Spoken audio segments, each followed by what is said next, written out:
camera just gone out of focus? No, you're good. Hello, everybody, wherever you are in the world. So it might be good morning, it might be good afternoon, it might be good evening. We're very happy to be with you again for a LinkedIn Live. And we have today with us Professor Richard Wilding from Cranfield University. I'm sure a lot of you know Professor Richard and his work. He's a prominent figure in the supply chain field. He was also one of the keynote speakers at the Supply Chain Summit, where he gave a great presentation on the 7 golden principles or rules of supply chain management. And I'm very delighted to have Professor Richard today with us on this live Q&A. So firstly, welcome, Professor Richard, and thanks for making the time to join us. It's a pleasure to be with you, Radu, and I look forward to talking to everybody else as well. It's going to be a nice few minutes today. Indeed. So just a couple of, I'll just share for the 2 people that somehow haven't heard about Professor Richard Wilding before. So he's working for the Cranfield School of Management in the UK. He's basically the head of the Center for Logistics and Supply Chain Management. He's a professor at Cranfield. He's also the past chairman of the Chartered Institute of Logistics and Transport for UK. He is described by the BBC as one of the world's leading experts in logistics and supply chain management, works across European, international companies on logistics and supply chain projects, pretty much all across sectors, pharmaceutical, retail, automotive, tech, food and drinks, professional services. And he is a writer. He's an avid writer. You can find his work across LinkedIn, across the internet. He has iTunes and a podcast as well, many very informative videos on YouTube. And his passion really is taking knowledge, but more importantly, creating action. So that's in a nutshell, Professor Richard. And he is also, from my perspective, one of the best metaphor and example users in the industry. If you've had a chance to watch his presentation, you know what I'm talking about. And today we'll look at the seven principles that he shared with us. So I'll just briefly, for the people that may have not seen or they were not registered at the summit, I'll briefly tell it to everybody, and then we'll go into each of them a little bit with some questions. So principle number 1 is know how you create value as a company. Principle number 2 is understand your capabilities, know your information, your manufacturing system, and what you can do. Another golden rule of supply chain management. Principle number 3, understand your network. Principle number 4, collaboration, know your relationships and also try to evaluate them. Principle number 5, time and transparency. Number 6, trust, building trust and empowering trust in your organizations. And principle number 7, understand your cost to serve. So these 7 principles were discussed by Professor Richard in his keynote. And I want to take a moment today to go a little bit through it with you, Professor, and also I will love your questions. So we will have a lot of questions you will see on the right side. And I want to say hi to everybody that's joining us. We have a couple of big fans. I will give a shout out to Nugroho, who has been with us all along the presentations and the summit, and he's involved also his students. So he's probably our biggest fan. We need to give you a badge, Nugroho. And maybe let's start first and foremost. So out of these 7, Professor, which one would you say is the most important and maybe the one that companies struggle the most with? And I know your presentation was addressed both to small and medium-sized enterprises and big enterprises, but let's take the small and medium-sized enterprises. Where do you find that they struggle the most in correctly identifying this particular principle? Right, okay. Sorry, you just cut out very briefly. So Radu, hopefully I got that. So which ones do I see as the most important? Well, to be quite honest, it will very much depend on your business. But the one which I do think is incredibly important, and it was the one which I talked about at the end of my presentation, which is understanding the cost to serve. Because at the end of the day, that is one of the key things that organizations really need to understand and to be able to deal with. Many organizations do not really understand their true cost to serve, and that concerns me a lot, because as we move into this new normal sort of post-COVID, if we ever become post-COVID, but into this new normal of the way we operate, some of the things that we have been doing during the last sort of 4 months have been things which, to be quite frank, you know that businesses are just destroying margin over them. They're not really thinking about it. They might be doing precisely what the customer wants, okay, but can you afford to do precisely what the customer wants? And I think it presents a number of challenges, because one challenge is for companies who are actually trying to supply their customers, it's understanding how can we actually get cost out on the supply chain, within the supply chain. But also it's going to be a big challenge for consumers, because I do not see, basically, we as consumers, we're going to have to start paying more for what is going on within the supply chain. Now, that is going to be offset by some of the things which are taking place with Industry 4.0. In other words, the application of technology, all sorts of technology, thinking about, say, 3D printing, more automated facilities, automated warehouses, and so on and so forth. That will have an impact on the overall cost to serve. But, I think one of the things that we are going to be moving into is a time in the next few years where we are going to see more inflation within our supply chain environments. And I think we've all got to expect that. So it's going to be quite a challenging time. And so, yes, my presentation of those 7 rules was actually really put together for small, medium enterprises. But even for larger businesses, many businesses do not really understand that cost to serve. So I think that's going to be one of the key things that, you really need to think through.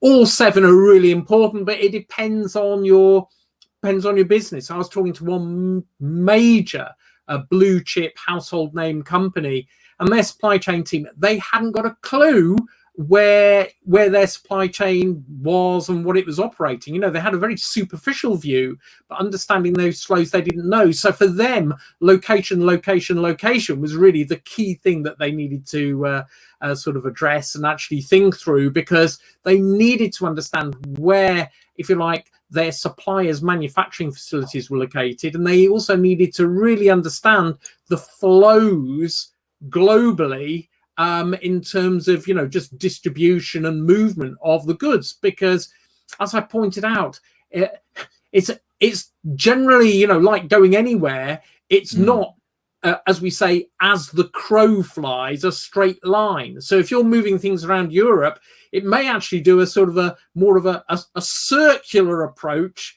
and then back to the United Kingdom, for example, and that can often happen. And today with COVID, it's happening more. I mean, just as an aside, here's a crazy metaphor. I know somebody who basically wanted to have a wedding in the United Kingdom, but they'd got family in the US, various other places and everything else. So how do you put that on? How do you manage that supply chain of getting your guests to the wedding without having to go through lockdown, this, that, and the other? Well, believe it or not, they discovered that in Gibraltar, right, Gibraltar had different rules. So what they found was they could fly everybody into Gibraltar for the wedding, and then nobody had to go through quarantine and various other things. So they had the wedding in Gibraltar, which, as you probably know, is currently seen as British, although the Spanish will argue. Question mark, yeah. Getting into a bit of a thing, but actually, they're working out different ways of supply chain, and exactly the same type of thing is currently happening, sort of globally. If you're looking at flows of material and goods, it is sometimes not the most logical route. It might be because of tax efficiency, it might be because of lockdown, it might be because of all sorts of things. But understanding those flows and creating that agility within the network is going to be increasingly important. Yeah, and also we have another factor of complexity in recent 12-24 months, which is tariffs, which all of a sudden changed the ball seriously, significantly, and most companies are struggling to keep up, right? Because it happens over a tweet. And I think it's really important to think. So if you're thinking about the resilience of supply chains, it could be you have a certain country which you can no longer move things through. Whether that's a terrorist attack or an outbreak of COVID, it has the same impact overall on the supply chain. So, it might be, for example, the fact we've had an ash cloud. In the past, an ash cloud, that actually grounds a lot of the air transport.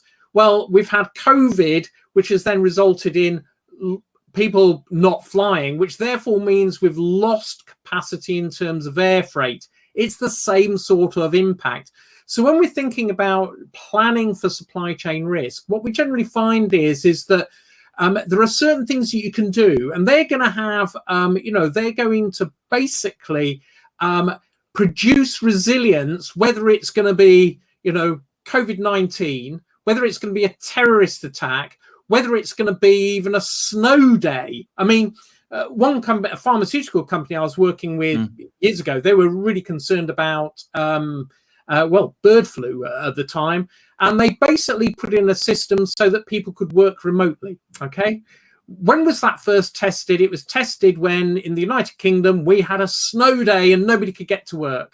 So they pressed the button and basically everybody could work from home. Well, guess what? In recent months, they have pressed the button again. Whether it's snow which is stopping people getting to work, or whether it's a pandemic which is stopping people get to work, it's the same sort of principle. So if we're thinking about supply chain resilience, what we're able to do is, we're able to sort of plan for certain scenarios, and those scenarios will actually cover off a large number of eventualities. What you have to sort of say to yourself is, well, at the end of the day, what would happen if, I don't know, aircraft, I can no longer use air freight, right? There may be multiple things that could cause a disruption to air freight, but if you go through the scenario planning for that, you can use that in multiple situations.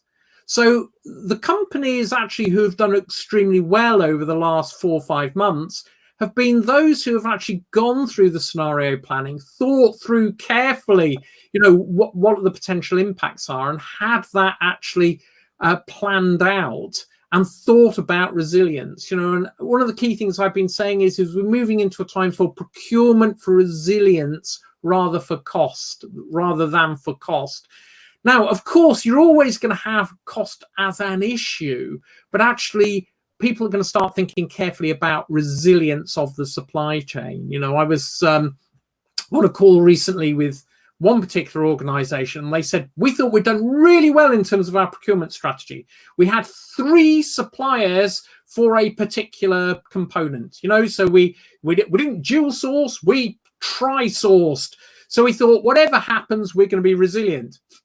Thing was, it turns out they had all those 3 suppliers in the same region, and therefore when the pandemic came, it took it out. So now they're having to revisit that and say, we need 3 suppliers, but in completely different regions, because they were shut down anyway, because all the 3 suppliers were in the same sort of city or area. Whereas, now they're thinking to themselves, no, we have to think about geographical resilience as well as the, just that supplier of having tri-sourcing. So there's some very interesting lessons which are coming out from this currently. I saw that. I don't know if he said it or not, but I saw this quote from Elon Musk, and it said that supply chain, that's where the tricky part is. So I don't know if he said it or not, but it makes a lot of sense. And if Elon Musk finds supply chain tricky, then definitely it is. And we as professionals, obviously you're an expert in it. Yeah. I'm more of an observer of the ecosystem. It definitely is. Now, what I wanted to. Yeah, go on. I wanted to kind of, and before we go into that, I'll also want to give some hellos, because we have people literally from all over the world. So we have Daniel Stanton, that you probably know, Professor Richard. I know Stanton far too well. Yeah, too well. Okay, so shall we block him? No. So, Mr. Supply Chain, thanks for watching. We have Scott Luton from Atlanta. We have people from literally all over the world. So great to have you. Ariane from Albania. I'm just reading a few. Jeffrey from US. Hello.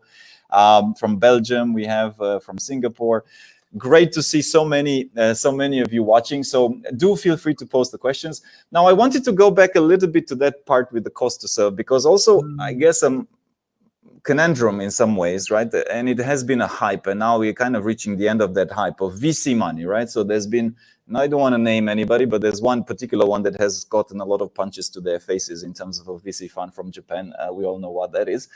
So they threw a lot of money at a lot of startups, right? And that cost to serve, it became almost to a crazy situation where I'll give you an example of a client, which is actually a postal operator here in the region in Asia.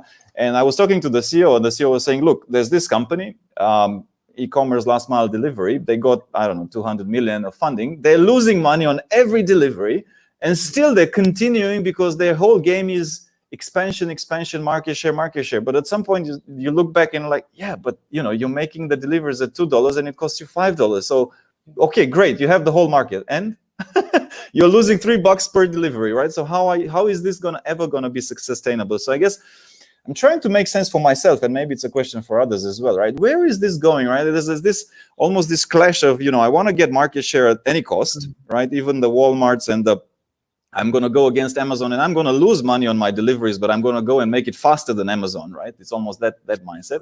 Whereas like, okay, but long term, you're sure you're actually going to win this battle, right? So where is there some sort of I don't know, principles that you can use at some point just to keep your sanity and make sure you're not running out of cash, I guess? Well, yeah, I mean, I think one of the key things with cost to serve is that, I mean, generally they're saying, well, what we're wanting is market share, okay?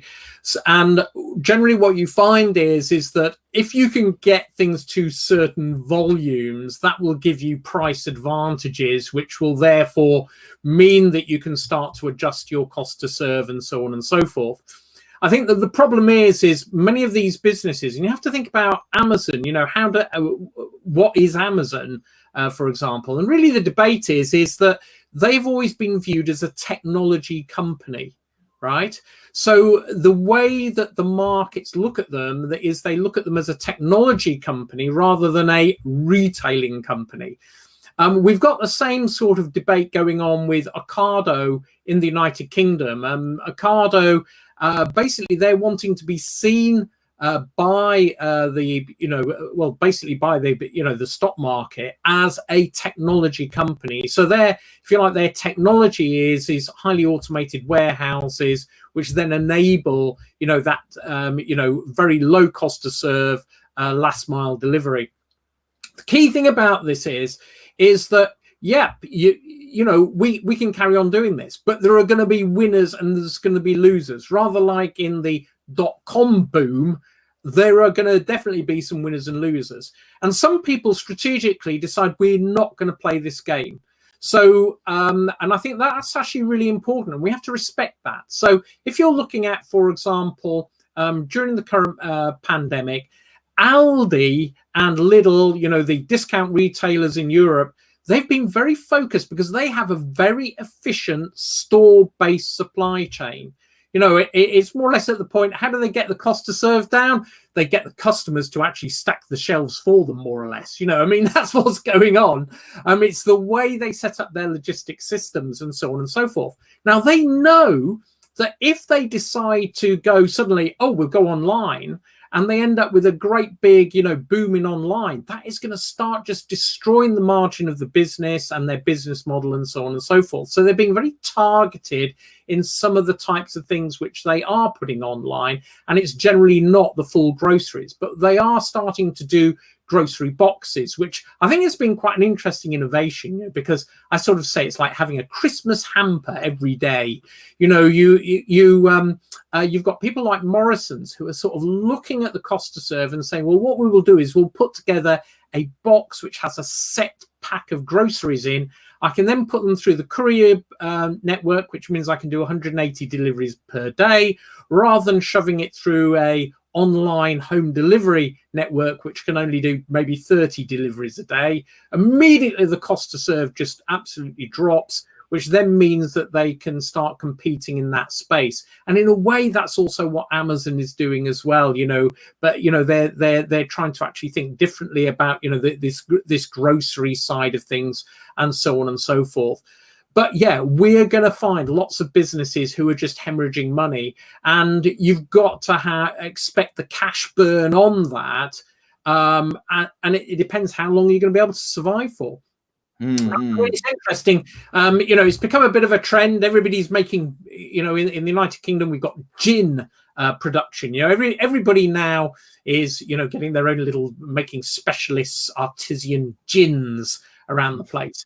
Well, why not whiskey? Well, the problem is with whiskey, you've got to basically put that away for, I think it's 7 years or something before you can be called a whiskey. But I was chatting to a friend who's actually set up a small gin distillery. It's part of a brewery which he runs down in Devon. So just a shout out for the Teamworthy Brewery and Black Dog Gin and stuff like that. But what is actually going there was my friend, he was passionate about whiskies and he wanted to do whiskey. But the problem is with whiskey is you've just setting up the business and keeping it going is something like you've got to put in between £500,000 and £1 million, which will be burnt over that 7-year period before you start getting any money back.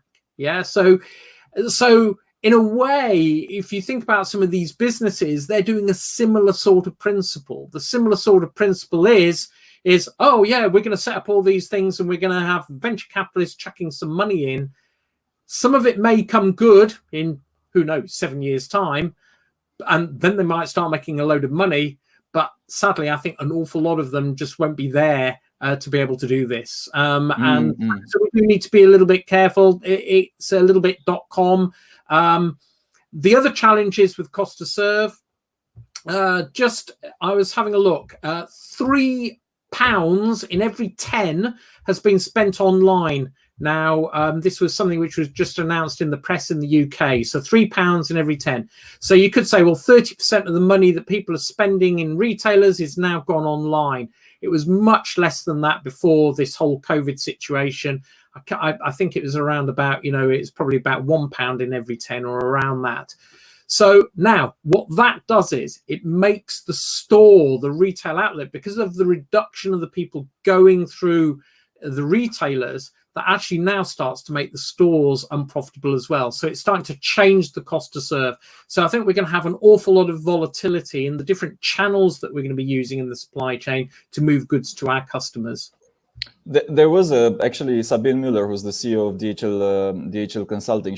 Her presentation for the summit was all about the growth of e-commerce and the fact that, in her view, and I think you're echoing that, and what we are seeing as trends, in her view, e-commerce has just gotten a fast forward, if you want, acceleration of the trend, and is not going back. I mean, she was giving the example that before she would herself walk into the store, buy bread, whatever, buy milk, but now because of COVID, she got used to ordering online. Now, with the convenience, we are creatures of habit, right? So, I mean, the reason why we still went to the store in some ways is because you just got used to going to the store. But the moment you start getting used to ordering online, that's how you're going to stick to it. I saw a statistic. It's generational as well. So I think the really important thing is you've got a whole generation who have never used online. So if you look at my father, who's in his 80s, he has never used online until the last 4 months, and now he's going, hey, this is brilliant. I'm going to carry on doing this. So from having, if you like, a target demographic which we're using online, now this is something which has gone across all demographics. And that's the challenge. People aren't going to go back. But just don't forget, there is no such thing as free delivery and free returns. And this is something we need to get over, because if we're not careful, we're going to get exploitation within the supply chain, because, at the end of the day, it's not free. I mean, as a rule of thumb, I generally say it's about 20% of the sales cost is the delivery cost. So, it's very much a rule of thumb. But if you buy something online for £20, it's probably costs about £4 to get it to you. Yeah. Now, if you return it, you multiply that figure by 3 as a rule of thumb, because if you're going to return it, they've got to then pick it up. It's got to be processed as well, depending on the item as well. They're going to go through various processing to get it back onto the shelf or available. So, and that is 3 times that. So think about your margins. Think about the cost to serve. If you're only making a very, very small margin on that, and you're destroying it with just the delivery, and then all of a sudden somebody decides to return it, which you have to actually deal with, you're losing money. So you've got to think very carefully about how you do things. I mean, it presents challenges for packaging, all sorts of stuff, because you can't afford to have broken items or items that people are starting to return, because that's going to destroy your margin. Yes.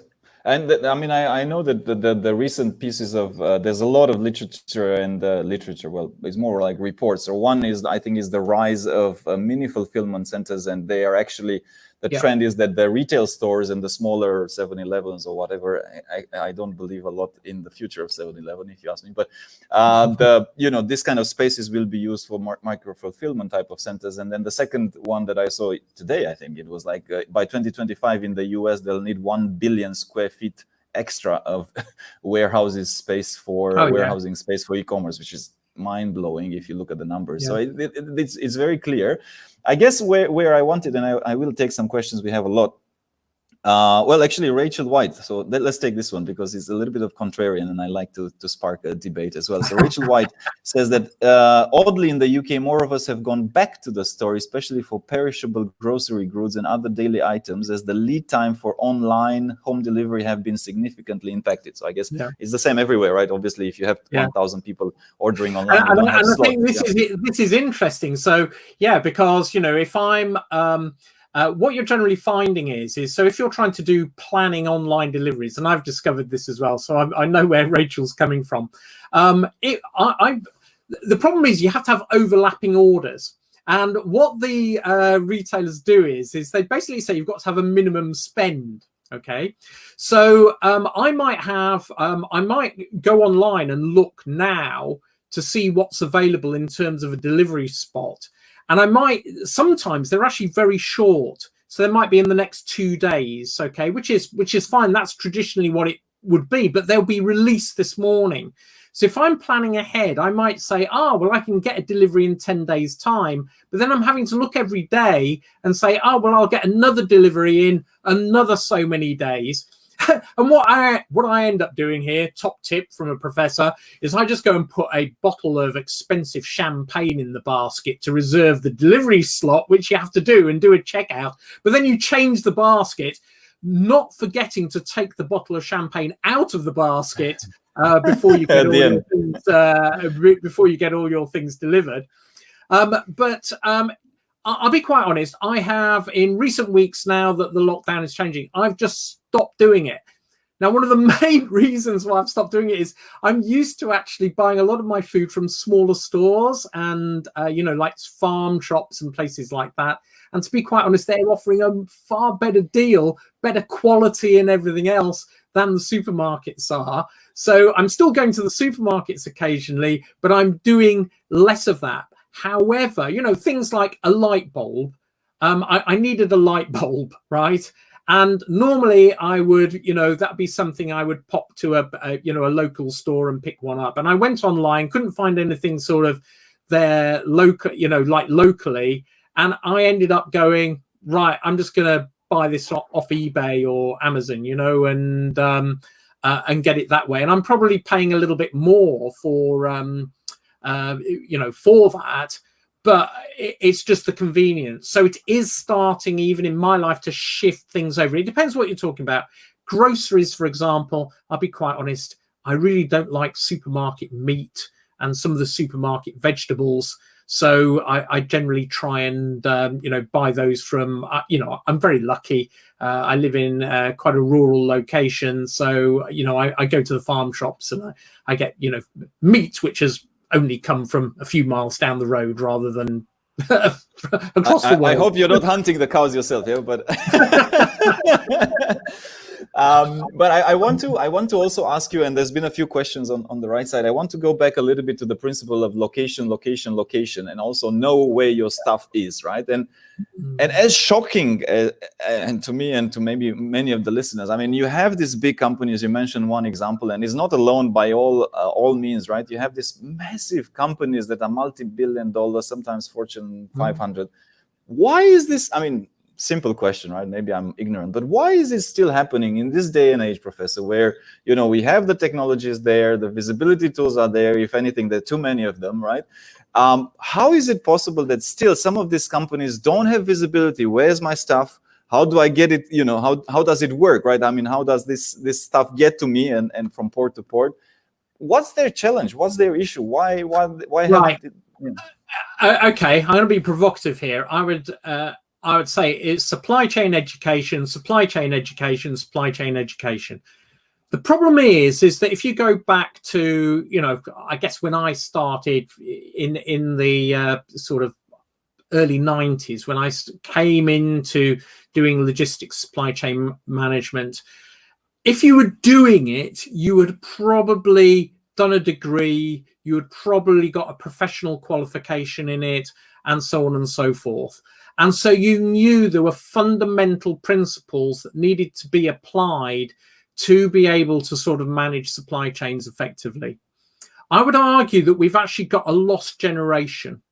And that lost generation has resulted because a lot of people have been in companies, working in companies, and then they've been placed into supply chain. You know, in other words, it's been, oh, yes, I'm now doing supply chain.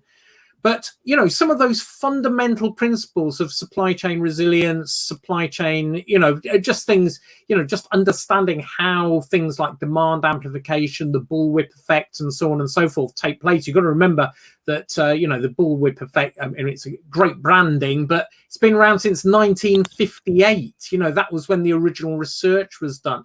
So the education side of things, I believe is really important, because now what we've got is a whole generation of supply chain professionals who have not got that, you know, that basic grounding in what's going on. And what I've been really pleased about in the United Kingdom, and, you know, particularly, you know, my work in Cranfield, see in logistics and supply chain management, and increasingly we're getting lots of people from around the world actually coming on that. And these are some of them are, you know, supply chain directors, supply chain managers, but they're coming in on those things to get that, you know, get up to speed again, get that continuous learning. And in talking to those people who have just, you know, just, you're thinking, why don't you know where to go?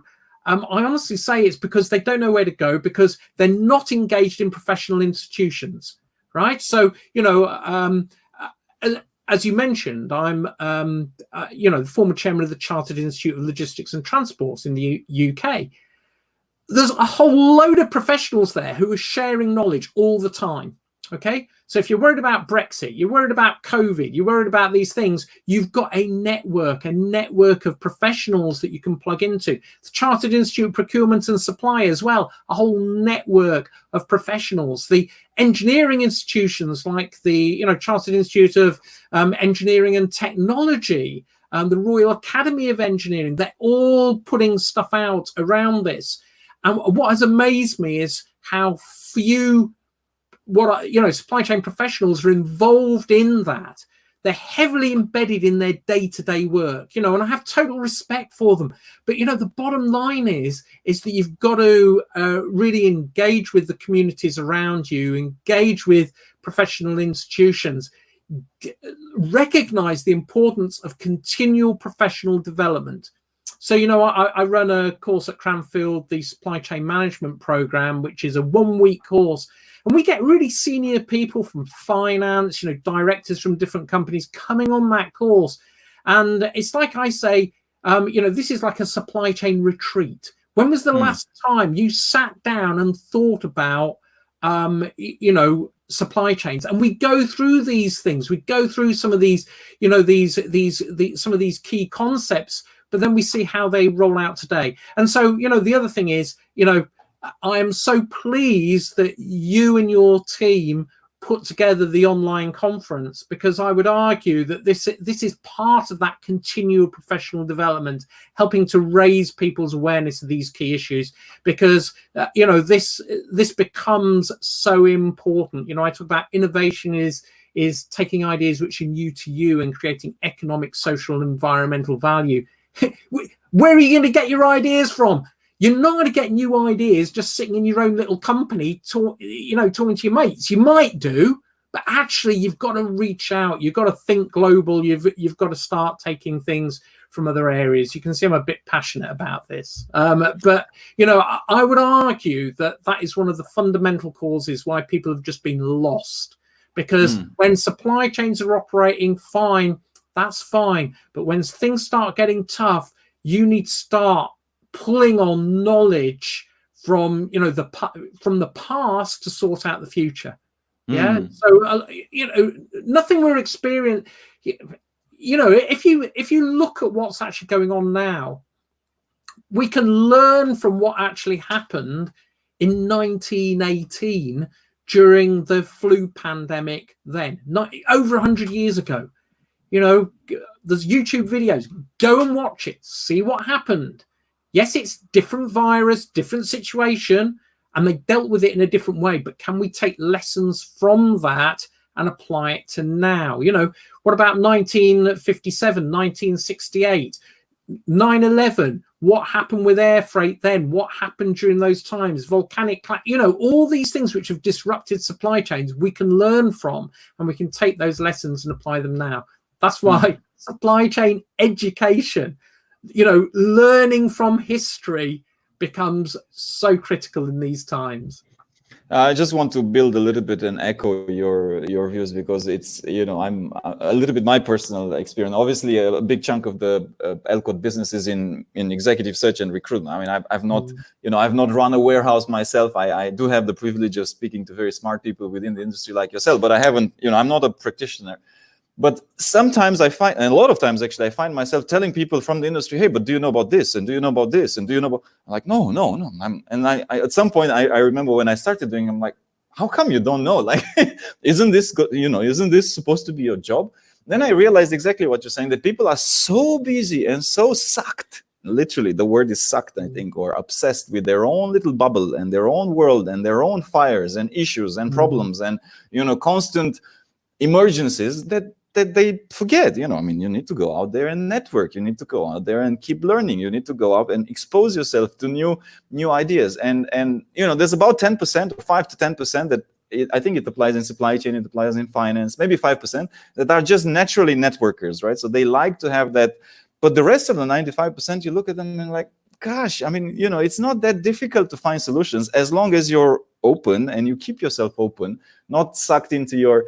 I mean, you almost need to plan a time where you step out and you learn, you go, you network.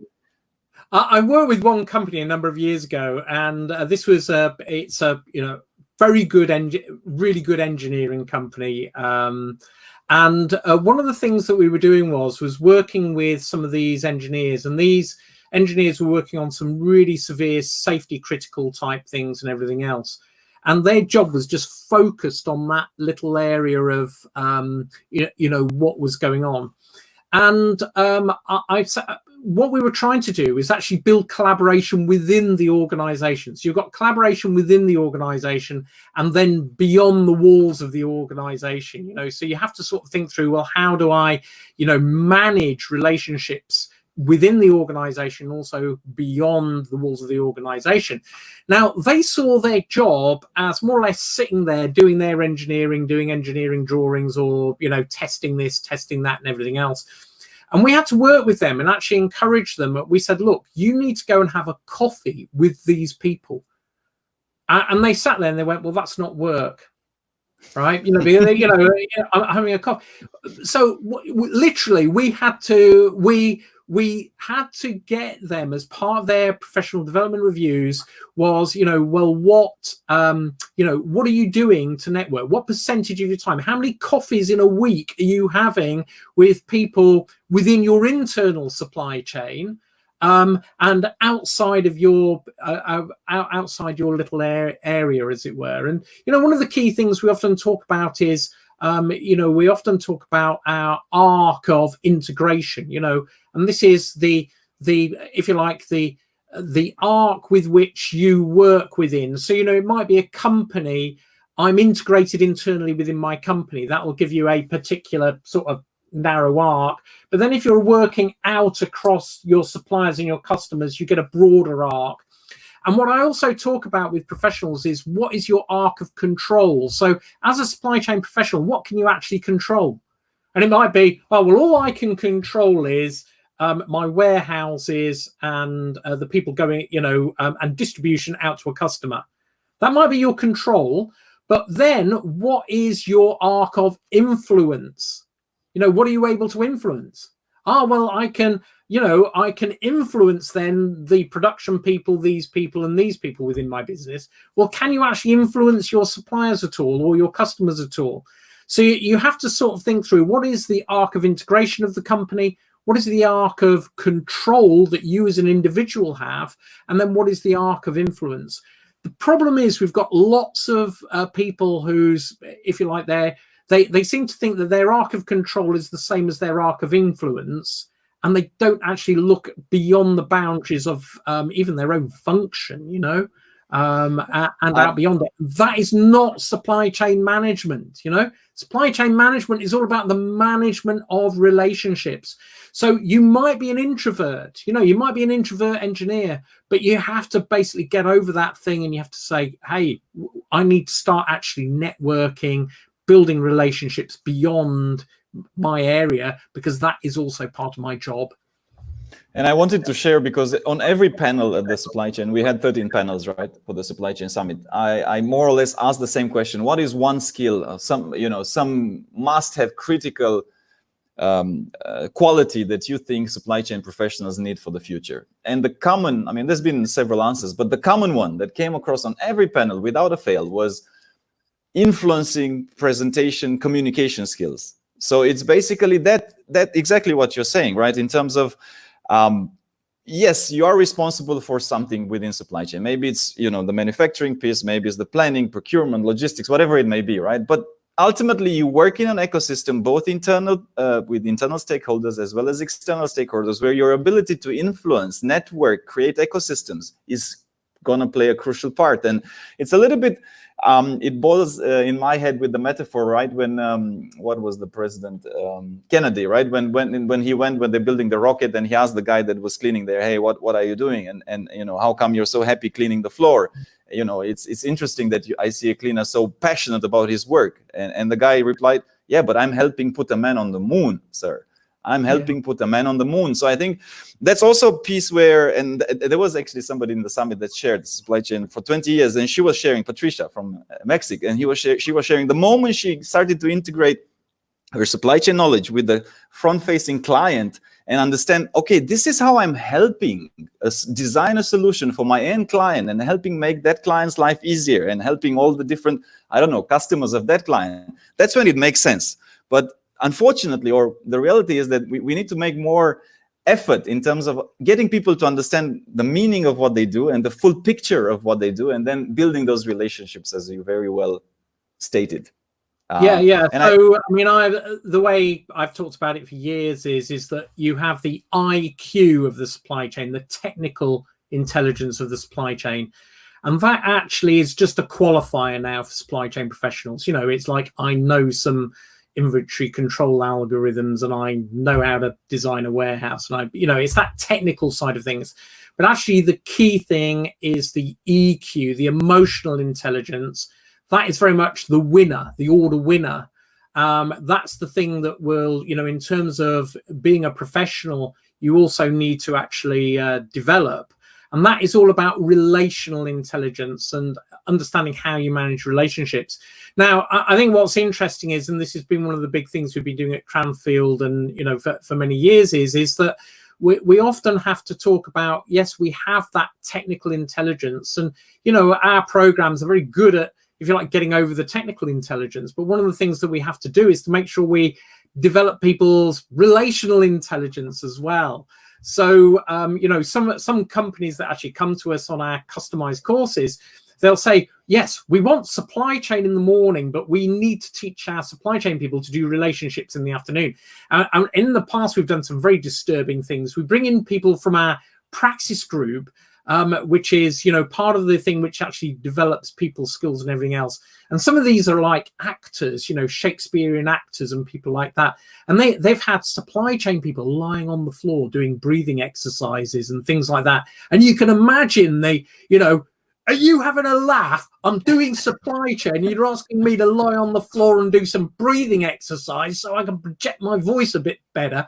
You know, are you crazy? But actually, that is all part of this. It's learning how to be able to present those ideas. And I think on that note, the other key thing as supply chain professionals is we have to choose the language we're using. So, for example, a big thing which I'm having to do, you know, in boardrooms, don't talk supply chain, talk the language of profit. You have to talk the language of the board. So, no, you know, turning around and saying, oh, well, yeah, we're going to have 97% availability.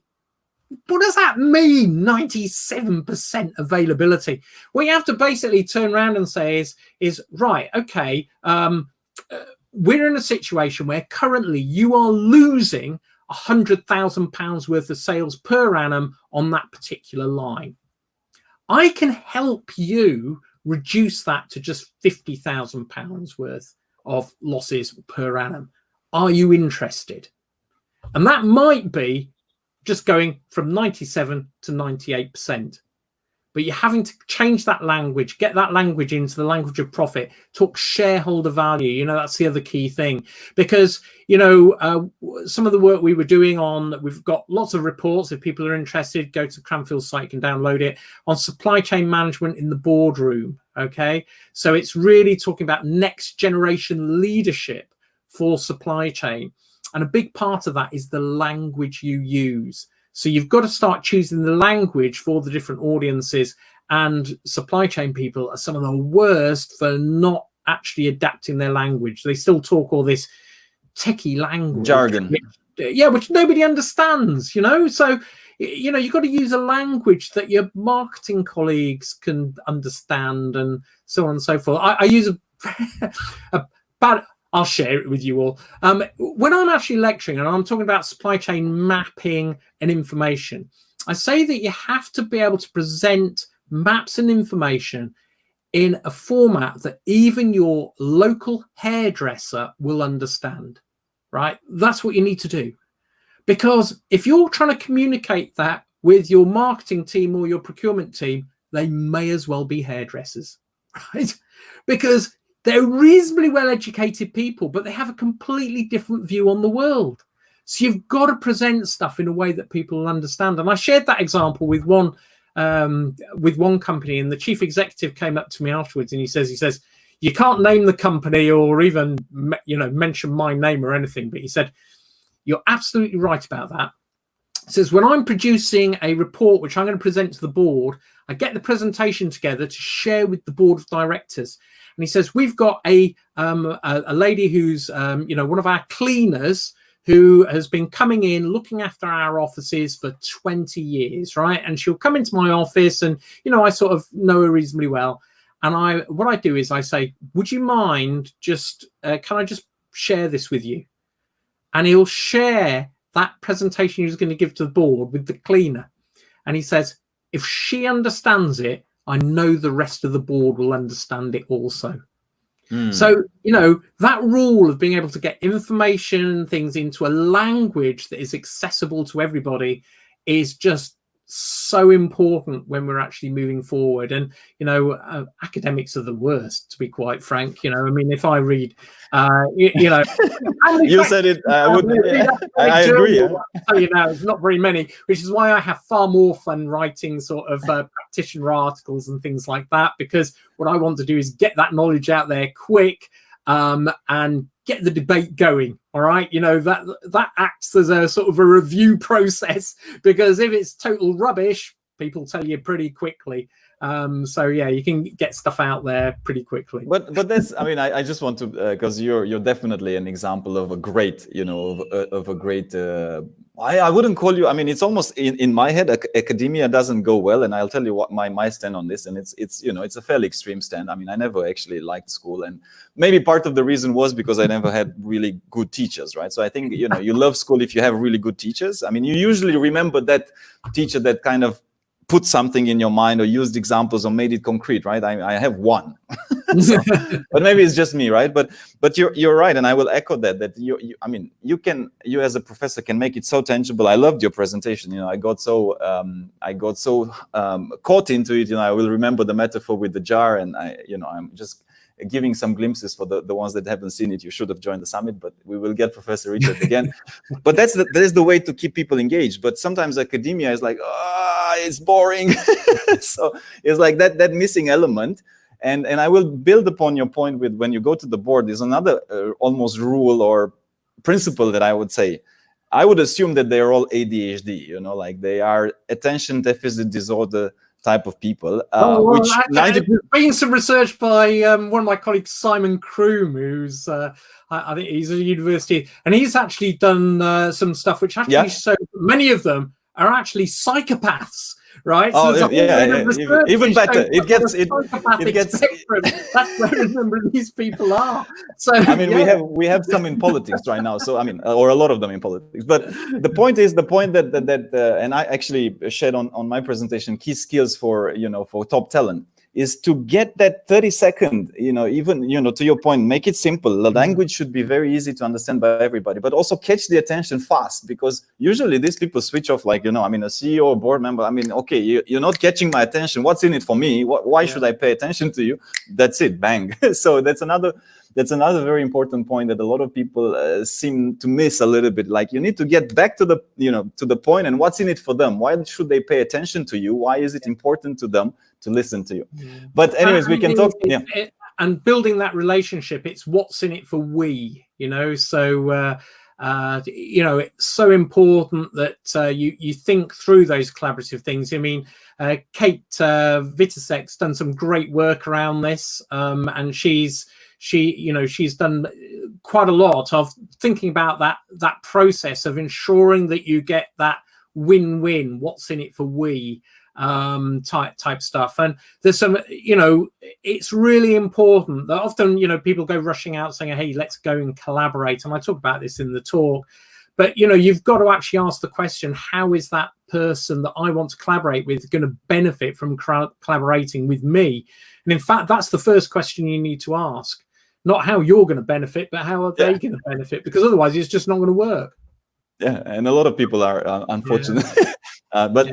Professor, thanks a lot for joining us. It's been an insightful, and I think we can talk for hours. Loved also, and I will send you the link. You will see so many comments, and I'm very excited to see so many people that have been inspired and contributed. And I'm sorry that we can't take all the questions, but it's been a pleasure to have you with us today. Great examples as always, and stay well, stay healthy, and keep inspiring people in supply chain and beyond. Yeah, and thanks very much. And by the way, you'll find DHL has got a report out which I helped author about basically post-COVID, how supply chains are going to adjust. That's a nice resource. There's a load of videos associated with that, so it's probably worth it. Just a quick shout out. That's something which has just come out in the last week or so, so do check that out if you're interested. And Radu, thank you very much, and also a big thank you to all my colleagues at Cranfield who have been supporting this, including my head of group,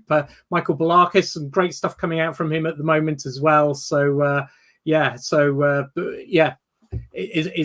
good to be sort of engaged at the moment. Very exciting times.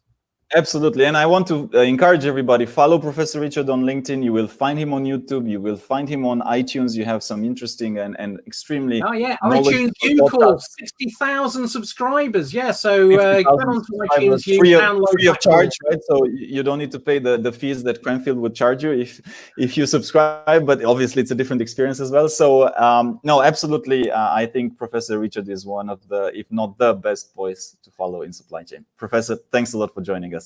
Thank you very much indeed. Thank you.